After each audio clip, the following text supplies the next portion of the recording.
NHL news for September 22nd, 2018.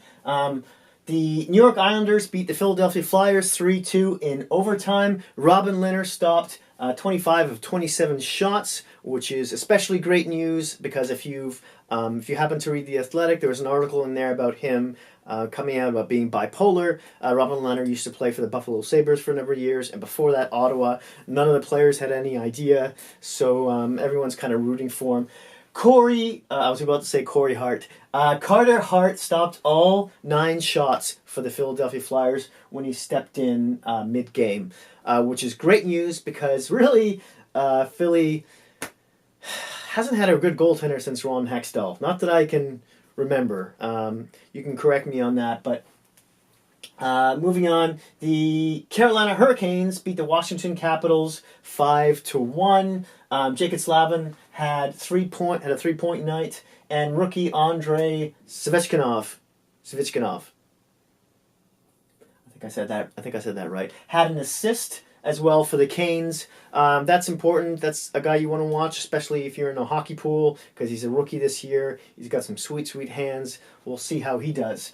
The Chicago Blackhawks beat the Ottawa Senators 5-2. Apparently, Chicago had like 5 straight goals as well. Now, Alex Formenton is something that if you're a Senators fan, you should be really happy about or anticipating because he's a rookie. He scored another pretty goal for Ottawa that night, and people are, or at least some of the Senator players are saying he's as fast as McDavid.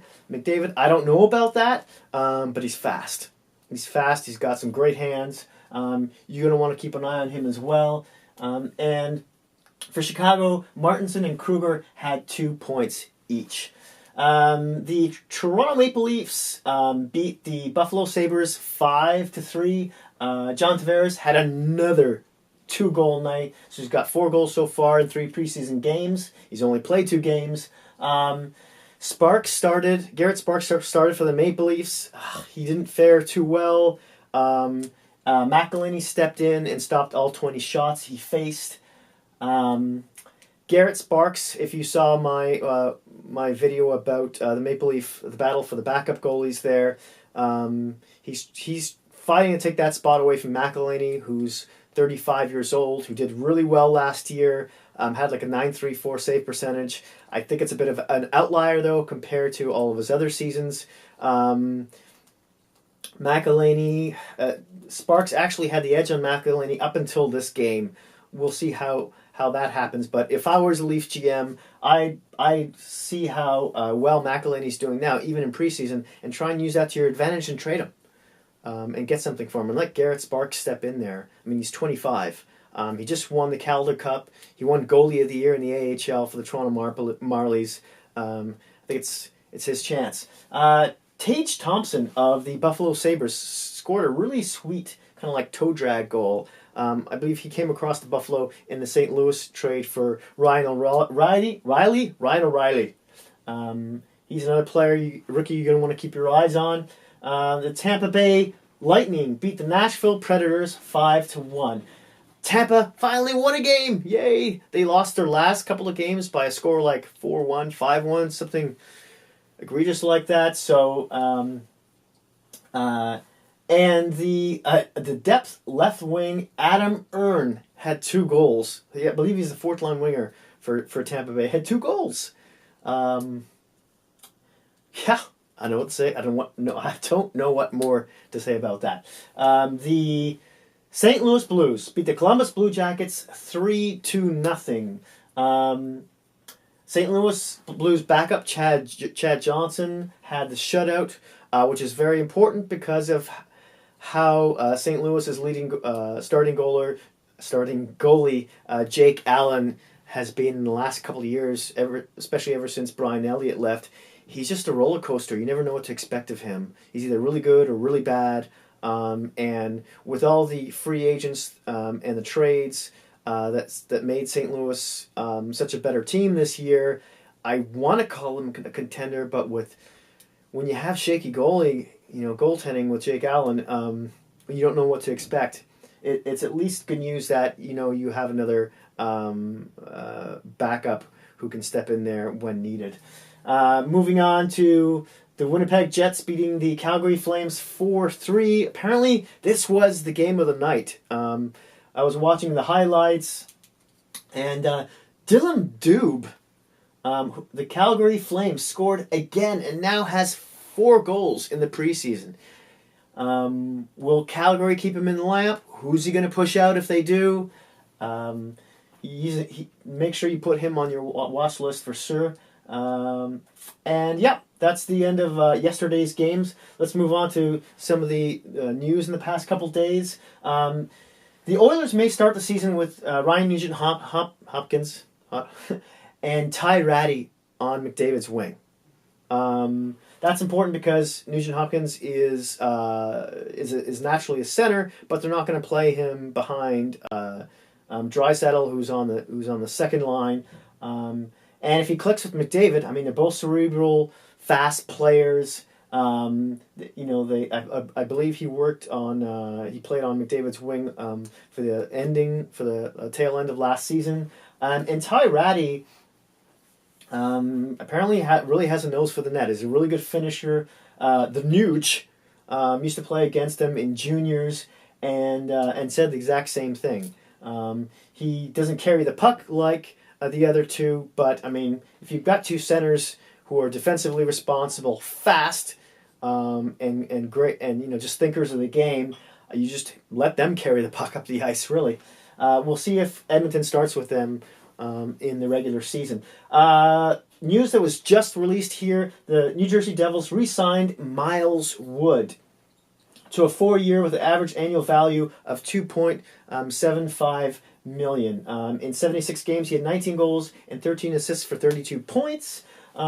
He's a fast-skating power forward who you may see get more minutes this coming season. He only had about 12 per game last season. You may see that get bumped up by 1 or 2. I believe he was playing on the third line, left winger on the third line. So it's good to see another RFA sign for a decent cap hit, 2.75 for 19 goals. That's a good deal. 4 years. Now the remaining RFA countdown starts with Shea Theodore of the Vegas Golden Knights. Shea Theodore was thought to have a lot of leverage here because Nate Schmidt, of course, was suspended for 20 games because they found some sort of substance in his blood tests. But apparently they might have a rookie who's playing really well in the preseason who might be able to step in. But still, you're talking about Shea Theodore and Nate Schmidt, who are the first pairing defense. Next is Nick Ritchie of the Anaheim Ducks, who's still a holdout right now. I don't know why that's still going on. I don't see Nick Ritchie as having much leverage there. And, of course, William Nylander of the Toronto Maple Leafs. Kyle Dubas is not going to be giving him on a long-term contract more than 6.5. Maybe you think he's worth more than that. Maybe he thinks he's worth a lot more than that. I think he was asking for 8. But if Dubas wants to keep, the general manager of the Maple Leafs wants to keep the band together over the next 7 years or so, and I'm talking about Matthews and Marner and even Kadri and Riley when their contracts expire as well, Nylander's going to have to sign under 6.5. Or 6.5 or under, excuse me.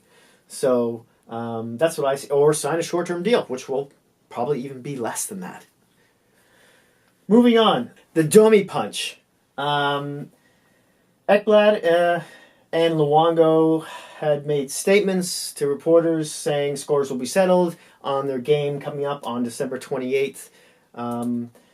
Which, if I was the league, I'd be talking to both GMs and coaches and maybe all the above players about, because they just don't want to see another Steve Moore incident.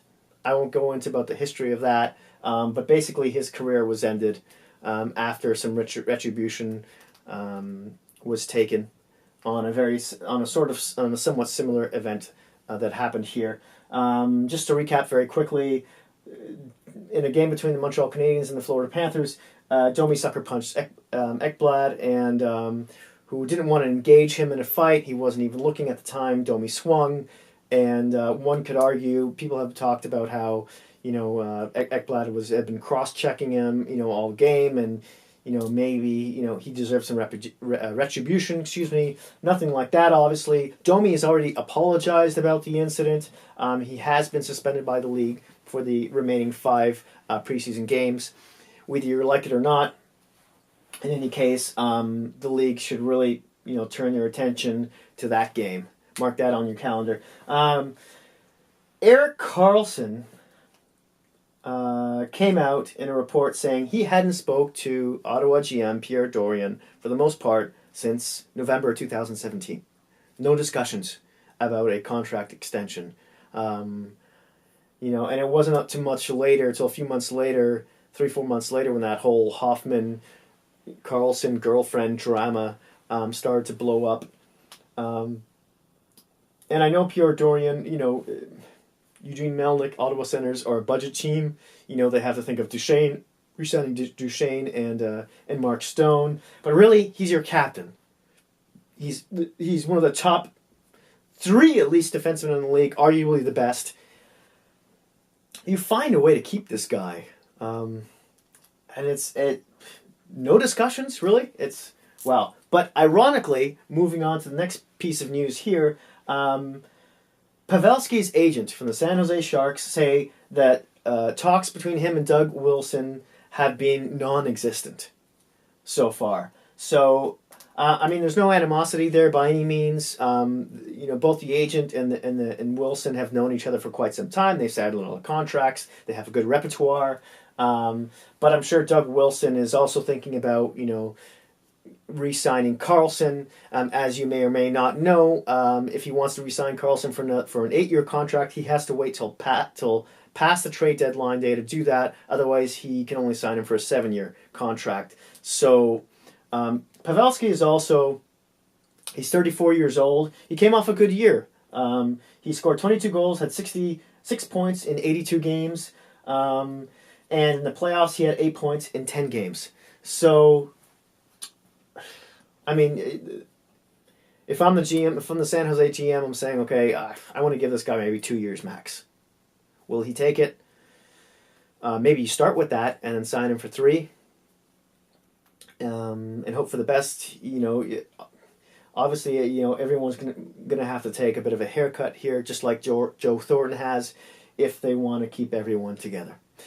Moving on to today's games, the Colorado Avalanche will be playing the Minnesota Wild. The Toronto Maple Leafs will be playing the Buffalo Sabres. The Boston Bruins will be playing the Detroit Red Wings. The Florida Panthers will be playing the Dallas Stars. The Ottawa Senators will be playing the Montreal Canadiens. The battle in New York between the Rangers and the Islanders. The Nashville Predators will be playing the Tampa Bay Lightning. The Anaheim Ducks will play the Arizona Coyotes. The Vancouver Canucks will be playing the Calgary Flames. And the Vegas Golden Knights will be playing the San Jose Sharks. And this game is already done as of recording. The Pittsburgh Penguins beat the Columbus Blue Jackets 7-3. As always, I'd love to hear your thoughts on anything we've talked about in this video. Thanks for watching. Hit that like button if you like this video. Hammer that subscribe button if you haven't already. And if you have any hockey geek friends, please don't be shy about sharing. I'll see you soon.